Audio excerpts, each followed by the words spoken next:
Hello അസ്സലാമലൈക്കും എല്ലാവർക്കും പുതിയൊരു വീഡിയോയിലേക്ക് സ്വാഗതം. വളരെ എളുപ്പത്തിൽ തയ്യാറാക്കിയെടുക്കാൻ പറ്റിയിട്ടുള്ള നല്ലൊരു ബ്രേക്ക്ഫാസ്റ്റ് റെസിപ്പിയായിട്ടാണ് ഇന്ന് വന്നിട്ടുള്ളത്. ഇനി തലേ ദിവസമൊന്നും അപ്പത്തിനുള്ള മാവ് റെഡിയാക്കി വെച്ചിട്ടില്ലെങ്കിൽ കുഴപ്പമൊന്നുമില്ല. അരിപ്പൊടി ഉണ്ടെങ്കിൽ ഒരു 30 മിനിറ്റ് കൊണ്ട് തന്നെ സിമ്പിളായിട്ട് നമുക്ക് ബ്രേക്ക്ഫാസ്റ്റ് തയ്യാറാക്കിയെടുക്കാൻ പറ്റും. അപ്പോൾ ഈ ഒരു അപ്പത്തിൻ്റെ പ്രത്യേകത എന്ന് വെച്ചാൽ നല്ല സോഫ്റ്റാണ് കേട്ടോ. ഇത് കഴിക്കുമ്പോൾ ഒരു പ്രത്യേക ടേസ്റ്റുമാണ്. അപ്പോൾ നല്ല സോഫ്റ്റ് ആകാൻ വേണ്ടിയിട്ട് ഒരു ടിപ്പ് ഞാനിവിടെ ചെയ്യുന്നുണ്ട്. അപ്പോൾ എല്ലാവരും വീഡിയോ ഫുള്ളായിട്ട് കാണുക. അതുപോലെ തന്നെ വീഡിയോ കണ്ടുകൊണ്ടിരിക്കുമ്പോൾ തന്നെ ഇഷ്ടപ്പെടുകയാണെങ്കിൽ ഒന്ന് ലൈക്ക് ചെയ്ത് സപ്പോർട്ട് ചെയ്യാം. അപ്പോൾ നേരെ വീഡിയോയിലേക്ക് പോകാം. ആദ്യം തന്നെ ഇതുപോലെ ഒരു ചെറിയ ബൗൾ എടുത്തിട്ടുണ്ട്. അതിലേക്ക് 1 ടേബിൾ സ്പൂണോളം പഞ്ചസാരയാണ് ചേർത്ത് കൊടുക്കുന്നത്. ഇനി ഈ ഒരു പഞ്ചസാരയിലേക്ക് കുറച്ച് വെളിച്ചെണ്ണയാണ് കേട്ടോ ചേർത്ത് കൊടുക്കുന്നത്.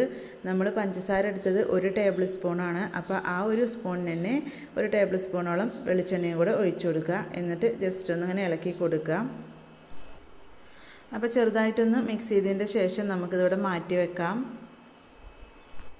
അപ്പോൾ ഒരു സ്പൂൺ വെച്ചിട്ട് ജസ്റ്റ് ഇതുപോലെ ഒന്ന് മിക്സ് ചെയ്തിട്ടുണ്ട്. ഇനി നമുക്കിതിവിടെ മാറ്റി വെക്കാം.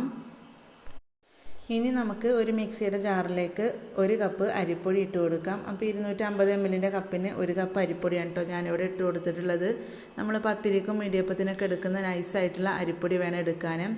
ഇനി നമ്മൾ പൊടിയെടുത്ത അതേ കപ്പിന് തന്നെ 1/2 കപ്പോളം തേങ്ങയാണ് കേട്ടോ ചേർത്ത് കൊടുത്തിട്ടുള്ളത്. പിന്നെ കുറച്ച് ഈസ്റ്റും കൂടെ ചേർത്ത് കൊടുത്തിട്ടുണ്ട്. ഈസ്റ്റ് ചേർത്ത് കൊടുക്കുമ്പോൾ പ്രത്യേകം ശ്രദ്ധിക്കുക. നല്ല ഈസ്റ്റ് വേണം കേട്ടോ ചേർത്ത് കൊടുക്കാൻ. പിന്നെ അതുപോലെ തന്നെ ഒരു 1/4 ടീസ്പൂണിൽ താഴെ മാത്രം ചേർത്ത് കൊടുത്താൽ മതി. ഒരുപാട് പുളിച്ച് പൊങ്ങേണ്ട ആവശ്യമൊന്നുമില്ല കേട്ടോ ഈ ഒരു മാവ്. ഇനി ഇതിലേക്ക് 1 കപ്പ് വെള്ളം കൂടെ ചേർത്ത് കൊടുത്തിട്ട് നല്ലപോലെ ഒരു സ്പൂൺ വെച്ചിട്ട് മിക്സ് ചെയ്തെടുക്കുക. അപ്പോൾ അതാ 1 സ്പൂണൊക്കെ വെച്ചിട്ട് നല്ലപോലെ ഒന്ന് മിക്സ് ചെയ്തെടുത്തിട്ടുണ്ട്. ഇനി നമുക്ക് നല്ല ഫൈനായിട്ടൊന്ന് അരച്ചെടുക്കണം. ഇപ്പോൾ ഇതാ നമ്മുടെ ആ ഒരു അരിപ്പൊടിയും തേങ്ങയൊക്കെ നല്ല രീതിയിൽ ഞാനിവിടെ അരച്ചെടുത്ത് വന്നിട്ടുണ്ട്. ഇപ്പോൾ അതാ വേറൊരു ബൗളിലേക്ക് ഒഴിച്ചിട്ടുണ്ട്. ഇനി ഇതിലേക്ക് നമ്മൾ നേരത്തെ വെളിച്ചെണ്ണയും പഞ്ചസാരയും പാടെ ഒന്ന് മിക്സ് ചെയ്ത് വെച്ചിട്ടുണ്ടായിരുന്നു. അത് ഒഴിച്ചു കൊടുക്കാം. പഞ്ചസാര മുഴുവനായിട്ട് അലിഞ്ഞ് വന്നിട്ടില്ല കേട്ടോ. അതായത് വെളിച്ചെണ്ണയിൽ നമ്മൾ പഞ്ചസാര ഇട്ട് കൊടുത്തിട്ടുണ്ടെങ്കിൽ പെട്ടെന്നൊന്നും അലിഞ്ഞ് കിട്ടൂല കേട്ടോ. ഒരു 1/4 ഭാഗത്തോളം അലിഞ്ഞ് വന്നിട്ടുള്ളൂ. എന്നാലും അത് ചേർത്ത് കൊടുത്തിട്ടുണ്ട്. എന്നിട്ട് നല്ലപോലെ ഒരു സ്പൂണോ അല്ലെങ്കിൽ ഒരു വിസ്കോ വെച്ചിട്ട് മിക്സ് ചെയ്തെടുക്കുക.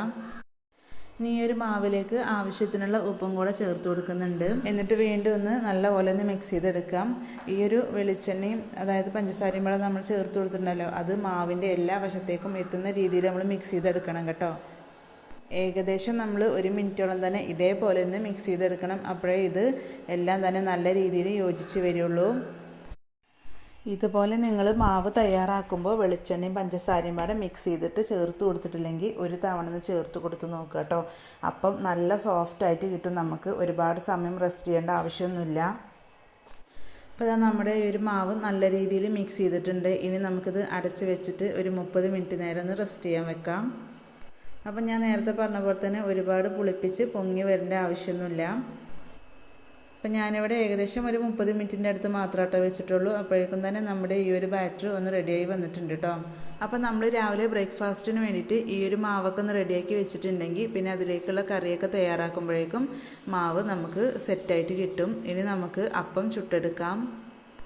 അപ്പം ഞാനിവിടെ ഇതുപോലെ ഒരു പാനിലാണ് കേട്ടോ ചുട്ടെടുക്കുന്നത്. അപ്പോൾ നിങ്ങൾക്ക് വേണമെങ്കിൽ ഇരുമ്പിൻ്റെ ദോശച്ചട്ടിയിൽ വേണമെങ്കിൽ ചുട്ടെടുക്കാം കേട്ടോ. അപ്പോൾ നല്ലപോലെ ചൂടായതിൻ്റെ ശേഷം നമുക്ക് മീഡിയം ഫ്ലെയിമിലിട്ടിട്ട് ഒരു തവി മാവ് ഇതുപോലെ ഒഴിച്ചു കൊടുക്കുക. ഒരുപാട് പരത്തിയെടുക്കേണ്ട ആവശ്യമൊന്നുമില്ല. അപ്പോൾ നമ്മൾ മാവ് ഒഴിച്ചു കൊടുത്തതിൻ്റെ ശേഷം പെട്ടെന്ന് തന്നെ അടച്ചു വെക്കരുത് കേട്ടോ. ഇതിൽ ഒരുപാട് ഹോൾസുകൾ ഇതുപോലെ ഇങ്ങനെ വരുമ്പോൾ നമുക്ക് അടച്ചു കൊടുക്കാം. ഇപ്പോൾ ഇതാ ഞാനിവിടെ അടച്ചു കൊടുത്തിട്ടുണ്ട്.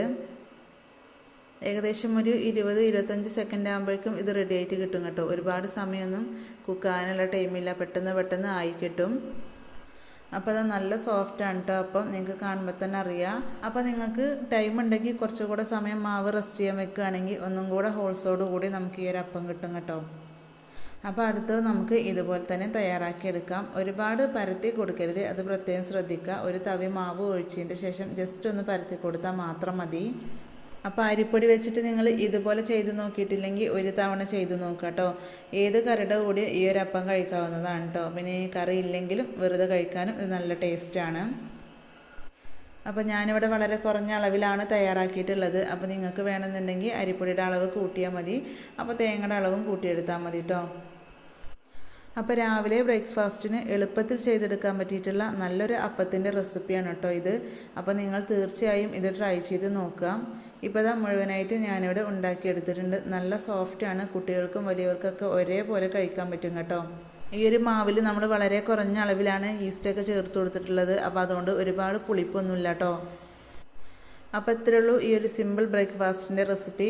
അപ്പോൾ എല്ലാവരും ഒന്ന് ട്രൈ ചെയ്ത് നോക്കുക. ഇഷ്ടപ്പെട്ടാൽ ഒന്ന് ലൈക്ക് ചെയ്യുക, നിങ്ങളുടെ അഭിപ്രായങ്ങൾ അറിയിക്കുക, ഫ്രണ്ട്സിനും ഫാമിലിക്കും ഷെയർ ചെയ്ത് സപ്പോർട്ട് ചെയ്യുക.